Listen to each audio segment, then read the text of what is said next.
Welcome to BitBoy Crypto. My name is TJ, and I'll be your host for today's episode of Around the Blockchain. We've got a really good show lined up for you today. As you know, every day at 5 p.m. Eastern Standard Time, Monday through Friday, we come to you live when we gather up our favorite people and personalities from around the blockchain to discuss the trending topics of the day, as well as some of your most asked questions. We've got some really good guests for you today and some really good topics to discuss. I'll introduce them real quick. We'll start off with Altcoin Daily. And no, you're not. No, he didn't grow a beard overnight. This is actually the other half of the channel. Is Austin's brother Aaron. He's going to be joining us today. He's got a lot of really good topics to discuss. We're joined again. The doc is in the house. Crypto Vet going to be bringing some more. And Justin Williams actually joining us today. He is best known for the naming this actual YouTube channel, as well as running our NFT division and a lot of the stuff we've got going on with the Bitverse. And as always, Ben Armstrong bringing down the house. He's got a lot to say. We're going to jump into this discussion, and hopefully you guys are feeling a little bit better today than you were yesterday. It's been a wild ride. We've seen a lot of volatility, a lot of ups and downs. We've got some really good topics. We're going to talk about the gigantic Bitcoin inflows we've seen over the last few days. I think it was over 32,000 Bitcoin we saw hit exchanges, as well as get withdrawn. So we're seeing some kind of fishy behavior going on with some of these whales. So we're going to dive in and see if there's a little manipulation going on, talk about that, as well as round it out with the tax regulations that came out today. We've got new stuff from the U.S. Treasury saying that they're going to be taking a really hard look to make sure nobody's evading their taxes. And should you be worried? Should you be concerned? Does this have impact on the price? We'll get right into it and hear from the pros. So, oh, and if you're new to the show, if you've never done this before, if you're new in the audience or as a guest, you'll see those score boxes in the bottom right-hand corner. That's for if you like what you hear from any of the guests, drop a +1 in the chat, and I'll know to give them a point. Whoever has the most points at the end of the episode will have 30 seconds to leave the audience with a parting thought. As always, we've got the channel links and descriptions in the description, so you know, if you like I said, if you like what you hear from these guests, go follow and show the Bit Squad love to some of these other channels. Give them a like, give them a subscribe, because they all make really, really good content, and they deserve for that to be seen. So let's jump right in. Let's not waste any more time. We'll start with you, Ben, with some of these gigantic inflows.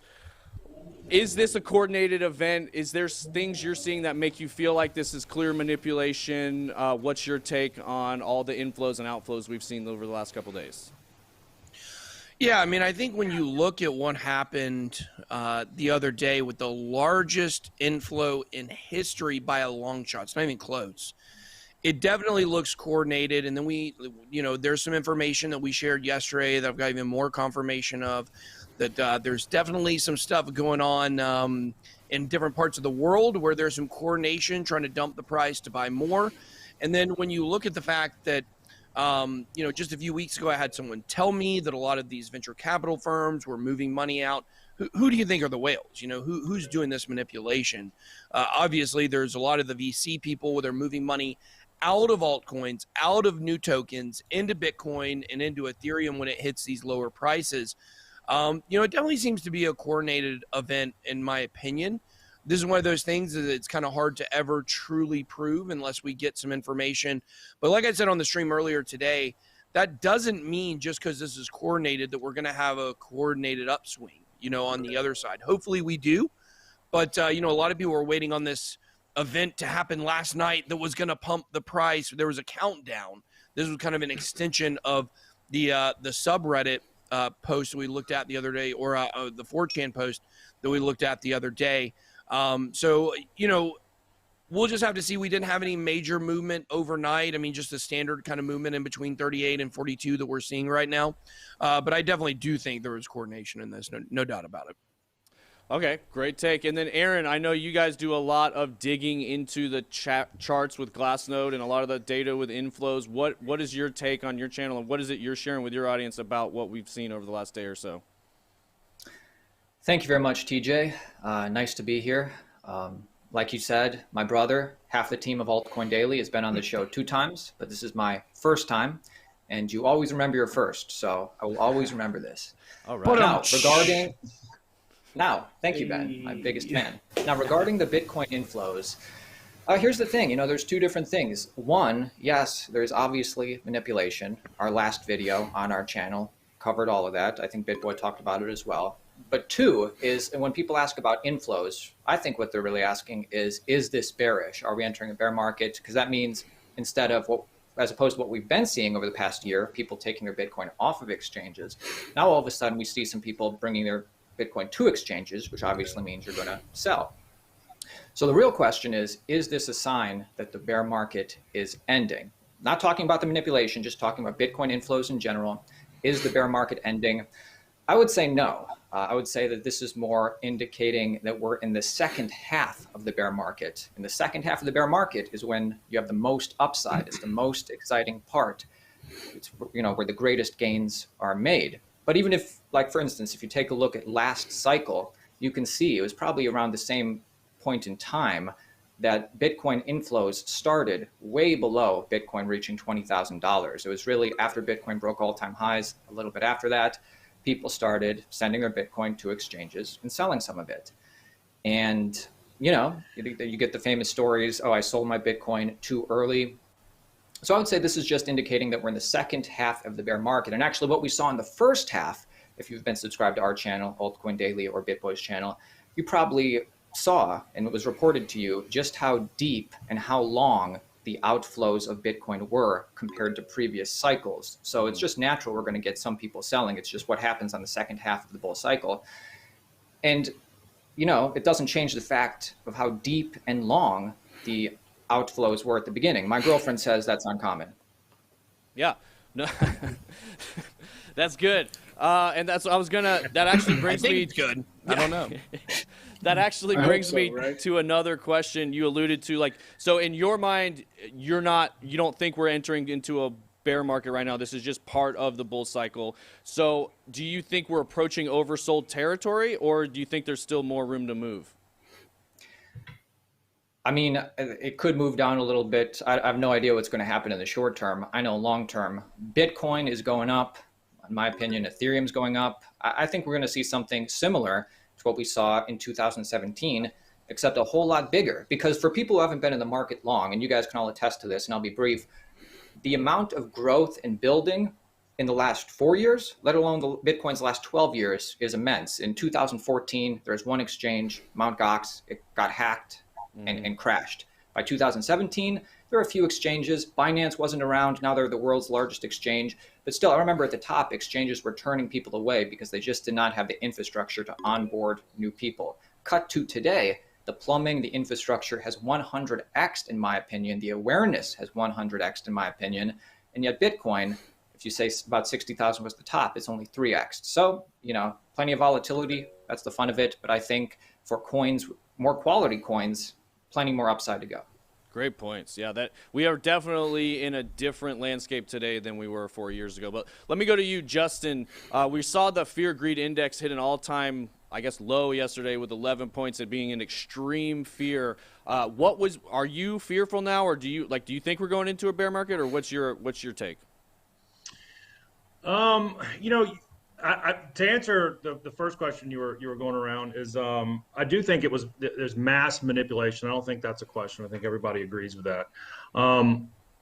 When you see the size of a sell-off, I was reading somewhere that we haven't seen this size of a sell-off since 2013. So when you see this size, when you see Bitcoin at 65K and it goes down to what was the low, 29, and then it goes back up to 40, then back down to 36, and then now it's kind of hovering around 40.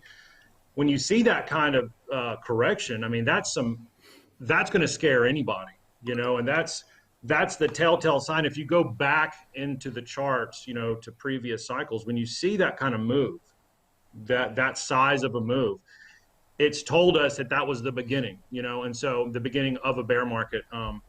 So to answer the question, yes, I do think that we're heading that way. I think definitely I'm not telling anybody to buy anything right now. I've actually tethered a lot of my portfolio and kind of see where it's going to settle out at. I don't feel comfortable telling anybody to buy anything. Long term, do I think Bitcoin's going to go up? Absolutely. Do I think Ethereum's going to go up? Sure. Do I think it's the way of the future? Yeah. But I mean, what time frame are people willing to hold, to see that kind of,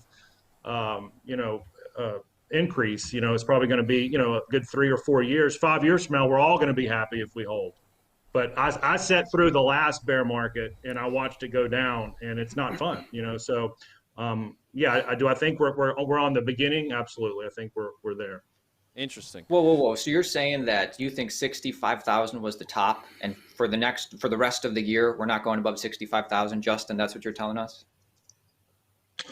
I think there's a pretty decent argument that a lot of people were scared. You know, I think you need retail investors. I think a lot of people bought around 50,000, 60,000, and then they panic. I mean, people that I know, they panic sold at the bottom, and then they bought back in just 2 days ago, and then they sold again at the bottom. So you need retail investors to increase the price. You know, that's the last leg of a bull cycle. You know, and so now at this point, the amount of correction that we saw, man, it scared a lot of people, you know. So do I want that to be the truth? I don't want it. I want it to go to $400,000 tomorrow. Do I think it's going to happen? No, I don't. Yeah. So you're Justin. taking Justin. a much more conservative approach of kind of watch and wait and like tether off, take the profits off the table of what you've got now. Like you said, did you say the majority of your portfolio is tethered off, or just some of it? I would say half of my portfolio Half, is tethered wow. off. I'm not saying that I'm turning it into USD and putting it in my bank, but I'm definitely watching and waiting, you know, and maybe wait a week to see what's going to happen, and then put it back in. But I'm not gonna relive December 2017 and January 2018 again. When everybody on YouTube is telling you like it's gonna keep going up, this is just a correction and hodl, and I'm not doing that. Yeah, You know, I guess I did it last After time. us small YouTubers. Yeah, fool you once, shame on you. I guess they're not going to get you again. So, all right. Exactly. PTSD is the phrase for Justin. He's very scared. And don't worry, Justin. It's a real thing. Justin, after the show, I'm going to come into the other room and I'm going to hold you. Okay. You'll be all By the right. way, BitBoy's got That's a retail good covered. hug. He'll bring him in. Yeah, that's right. I've got what? The You retail got retail investor. covered. Don't worry about retail coming in. BitBoy's got it. I'll back clean up. Retail's got coming it. in. We're bringing them. We're bringing them, baby. bringing 'em. Let's go. All right. So from the big dogs to the up and comer, crypto vet. What are you telling people these days? Well, I personally don't think that this is the top for Bitcoin. However, it's very scary. I mean, exactly like Justin was saying, it's very scary to see, you know, so much of your portfolio disappear, 55, 54%, whatever it is. You know, I'm watching seven figures. Ben's over here, you know, Mr. Big Man losing 8 figures, you know, but that's crazy. That's absolutely crazy to, you know, lose this much money, all unrealized, of course. And then, you know, it's all because somebody with a lot more money can change and manipulate the market. So that's very, very, very frustrating to me overall. But I don't think this is the top of the market. I think we had one structure for 2013 where we did have that 55 or whatever percent dump. Then we had the next structure from 2017 to 2018, where we only had 30 to 40% dips the whole way up, and now we have this anomaly, this little rando that we don't know what to do with here, because it could follow the first one and continue up from here on, or it could do its own thing, and we have a nice V-shaped recovery, and it's absolutely awesome. But I definitely don't think this is the end of the bull run. My position, though, is kind of a blend of what Justin has. I have about 25% in, you know, USDT, whatever one I'm using right now. And then the rest, I've actually mostly out of Bitcoin, and I'm actually in XRP, only because it hasn't reached all-time highs, and I actually believe the fundamentals behind XRP more than anything, compared to lots of other coins. And once we hit all-time high, we can reassess from there. But for now, I think I have more percentage gains to be made with XRP than I do with, say, Bitcoin or Ethereum at the current time. So right now, I'm telling people to buy the dip of what they feel is best. You know, again, I'm just a doctor/idiot. This is not financial advice, but yeah, anything bought right now is on a fire sale, in my opinion. Yeah. Well, It went from where a few days ago we were all saying buy crypto to now we're to our friends and family and people asking, now we're like buy crypto? I don't know. Buy crypto? Maybe. I don't know. Well, that one question I was going to ask you, Ben, I don't know if this means we're crazy. It seems like Altcoin Daily might be in the same camp as us, but did we move anything over to Tether yesterday outside of normal operating business? Yeah, no. I mean, the only thing we moved is the same thing that we moved the last week. We're buying a house, a real estate investment, so we've been moving over like 25K a day. But that's generally what we do anyways. That's just from, different money that we have. We did not move anything out of any coins, other than that average, that normal Bitcoin move we make every day. So, have I been considering moving some of our crypto? I have been considering moving some of our altcoins into Bitcoin and into Ethereum. That's what I'm weighing out right now. I'm not weighing out, should we just take massive amounts of money and move it over to stable coins? I'm weighing out, are we going to see the Bitcoin dominance rise? And it makes sense to get out of Matic. I mean, that thing is pumped gigantically. We've gone from $150,000 in that to $800,000 in a span of a few weeks. Like, don't feel like that can continue too much longer. Looking at some of our Chainlink money and some Aave money, looking at some of that stuff and saying, does that make sense to move over to Bitcoin in the short term? Maybe, because if you're moving over to Bitcoin, it's more like it's going to hold better than anything if we drop, other than a stable coin, of course. And on the way up, if the Bitcoin dominance is rising, it's going to perform, outperform most of the market. So, but, we still call us crazy. And, we're certainly not without concern, but we don't think this is over. Yeah. No, it is amazing to consider we can watch 8 figures disappear in 2 days, unrealized, of course, but still not be worried about it. We still feel it hurts a little different. It does. I mean, your emotions will get to you. I mean, it's definitely an emotional feeling, but when you're looking at all this data like we do every day, and you made a good point there with the Bitcoin dominance. We were actually looking at some of that this morning on Glassnode, and every time we see these market corrections in the middle of a bear market, we see the Bitcoin dominance spike up right afterwards, and then it tends in a bull market. You mean in a bull market? Did I say you bear? And Aaron both said bear market? Both of you did. I meant in a bull market. We're trying to push us into a bear market. No. This is the manipulation. No, this is definitely not. But then, like you said, we see an extended run up for Bitcoin, and then altcoins get those blow off top towards the end. So it seems like we're kind of split screen here, where we've got the guys on the left that are feeling like we're in the middle. This is the calm before the storm, in the middle of a bull market. Let's go. As well as a little bit more conservative approach of like, look, I'm going to take some gains. I'm not going to watch it go back to zero again, no matter what happens. So, well, the guys on the right also said that XRP has strong side fundamentals. So, yeah, that is true. He did say that. He did say that. We won't be too hard on him. I mean, I know. Hey, everybody has their argument, guys. Like. Well, but by the way, I'd change my mind on XRP the minute one bank starts using them. It's only been 9-10 years. Maybe this will be the year when one bank uses it. Maybe. Well, I mean, as of right now, there's actually lots of banks that use it. For That's what? Not what they told the SEC. They use XRP. Yeah, there are actually lots of banks that use XRP for as a bridge currency for cross-border payments. SBI. By the way, I think it's like 12. But I'm a huge fan of CryptoVet. I'd subscribe to CryptoVet. It's just hey, there just we go. pushing back on the XRP. I don't blame you. I don't blame you. We like But it. Makes me money. It makes me money. That's all I care about. It has some pump. Don't love it. Don't hate it. Don't date it. Just trade it. Yeah, I'll give it pumpamentals over fundamentals any day.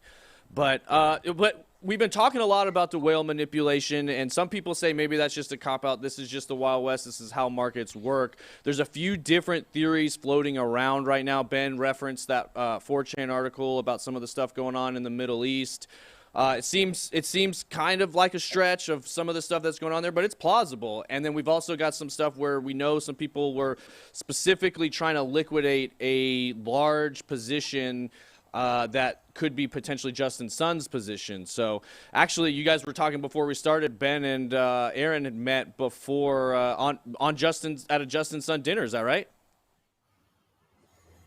Yeah, that's right. The Warren Buffett lunch, the original one, Warren Buffett did not show up, and so we got to eat his duck and it was pretty cool. Back then, Ben had like 10,000 subscribers, and I was trying to give him tips back in the day. In the back of my head to grow his channel. In the back of my head, I was like, I love Ben. He's a great guy to hang with. I don't see his channel getting too big. Boy, was I wrong. This guy's killing it. And here we are. I do think about that a lot, because I did steal a lot of those tips and tricks you gave me to help with the growth of the channel. So appreciate you to here. see Ben even more. And do you want to tell them what you said when they brought out the caviar, Ben? Yeah, so they brought out the caviar, and let me just set it up like this. They brought me out a dish, and it had like some bread and some blueberries on it. And I told them, I said, I don't like blueberries. And then they said, that's caviar. And I said, what's that? So that's how fancy I am, guys. But let me tell you, I did eat it because it was not blueberries, and it tasted quite good. I actually enjoyed it. I understand why the rich people eat it. Haven't had it since, but maybe in the bear market. Yeah, or bull market, yeah. Yeah, well, I just have time to go to a fancy restaurant in the bear market. Oh, I got you. You're not going to be eating those. I thought we've been saving those hodl noodles for the bear market. Somebody was eating them today. I smelled them in here. Oh gosh. Yeah. It was probably Justin. It was probably Justin. It was Justin. They're not bad. Yeah. They're actually not bad. Okay, well, let's dive into that manipulation a little bit. I kind of want to hear you guys' take. Like, apparently there was 34,000 Bitcoin that got bought up right there at that 29K mark. So it flashed down to 29,000 just briefly. 34,000 gets scooped, and then it jumped right back 10,000 straight back up. So it seems like it would take a lot of coordination to actually pull that off. Do we think there's any exchanges involved in that? What is your best theory? Like, if you had to give like one answer to somebody, like gun to your head, why did Bitcoin drop yesterday? What would you say, Ben? I would say a coordinated effort to make people sell. I mean, there's a lot of different factors. There's a lot of different ways we can map that out and say who did it. But to me, that's definitely what happened, is that there was some type of planned, coordinated event where people were going to sell. Was it to liquidate Justin Sun? Was it just to get people to sell? Was it to send a message? I don't know the answer, but I do know that those inflows. We read an article by Cointelegraph this morning. Cointelegraph this morning, and it said that obviously the inflows yesterday were a result. They said obviously it was a result of people scared about Tesla not accepting Bitcoin for their cars. Like, how asinine does that say? And I know a lot about Cointelegraph, and I know that if anybody's connected knows the real story, it's them. They just won't ever tell it. So the fact that even Cointelegraph is trying to throw this off like it's, some sort of just, people are scared that you can't buy Bitcoin or you can't buy Tesla with Bitcoin right now. That makes no sense. And the fact that they tried to throw that smokescreen, they're probably involved in it in some way. So they probably know what the real story is and the real event. And we don't know, but I definitely think those inflows, we have no fundamental news yesterday to make that much Bitcoin, a record number, go into exchanges and sell all at the same time. Yeah, good point. And Justin, what if you had to say one reason it dropped yesterday, what would you put it on? Well, obviously it's coordinated manipulation. I guess that would be the one thing, but there's a lot that goes into that. I think everybody was pushed to the edge by several stories. Elon, the environmental stuff, like all this other stuff, they were kind of pushed to the edge. A lot of people started selling. And then when the dump happened, there was a lot of panic selling going on. I had people starting at 6 a.m. I sleep till about 6:30. About 6 a.m. I had everybody that I'd ever talked to about Bitcoin and Ethereum calling me. What do I do? What do I do? Like, all the exchanges were locked up. They couldn't trade into Tether, and mass hysteria started happening. So I think this is something that happens every cycle. It seems like it's story after story after story. And then there's the big story that really drives the price down. I remember Binance hack, and then KuCoin's office was supposedly raided last cycle. I mean, all these crazy things, Turkey banning crypto, and then they're not. And it's definitely organized. They're playing on a different level than we are. Well, at least I am, maybe not Ben, but It's a definite organized thing. So organized manipulation. That's what I say. Yeah, and that's a good point. And like you mentioned, it seems like a FUD cycle. And this is not uncommon to stuff we've experienced in the past, where it gets bullish, brings a lot of new people in. We saw Doge popping off. I mean, the SNL thing, all this, it had gone really mainstream, and then on a dime, it switches to all negative news from all sources, everywhere you can hear. Do you have something you want to say, Ben? Yeah, I want to say something. I think is very important. You guys know that when the money starts dumping, like on Market Cipher, if you guys use Market Cipher, we get the yellow X's for the whale manipulation. They usually come at the bottom when things are exhausted. Mm-hmm. And to me, the fact that we saw that SEC story this morning about them looking at crypto taxes and regulation, and we did not see a massive sell-off from that today. I think that's a clue that we could be near the bottom of this. That might have been their last-ditch effort to throw the one more giant FUD story out. If you go look right now, there's all kinds of stories about the SEC and regulation. There's also a story that came out a couple of days ago about how the SEC itself affects the market action, which is kind of ironic. But that was one thing I definitely thought earlier on the stream when we saw that news that Janet Notel and Yellen with the bird haircut was going to come out and say, that they're going to start investigating crypto and that we were going to drop, and we didn't. So, that's, I think, maybe a clue. Yeah, and that'll bring me to my next question. Crypto Vet, do you think the fear, uncertainty, and doubt, so to speak, is getting exhausted, that we're in the oversold territory? People are less scared today than they were yesterday, and we're going to see things ticking back up?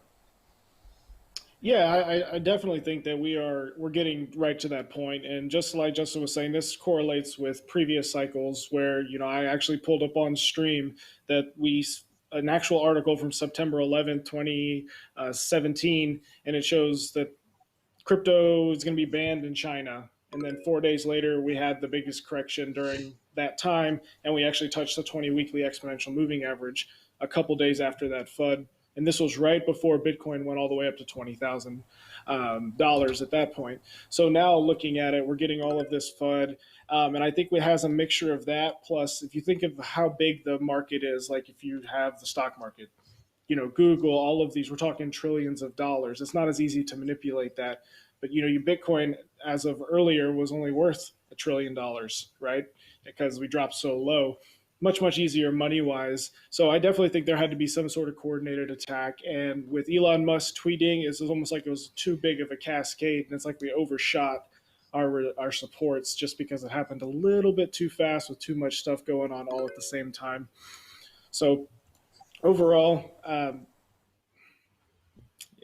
who knows where to go from here. But it really sucks when you have to play against people who have the upper hand.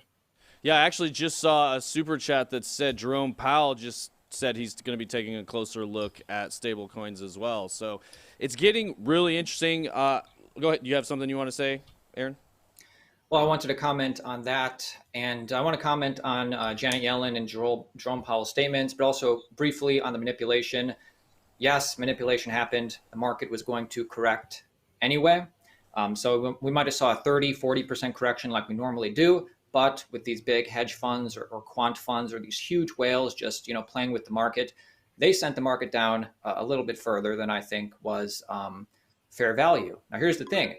Whoever shorted it, somebody tried to stop the short or stop the long or whatever. Normally in bull markets, shorting Bitcoin is a bad idea because markets usually break up and then you'll have to cover your short and then that's going to push the price higher.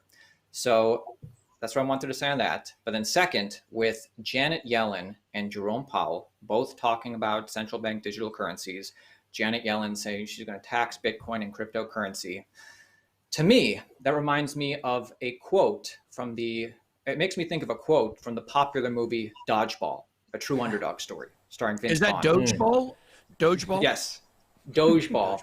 So watching Janet Yellen and Jerome Powell speak on the scary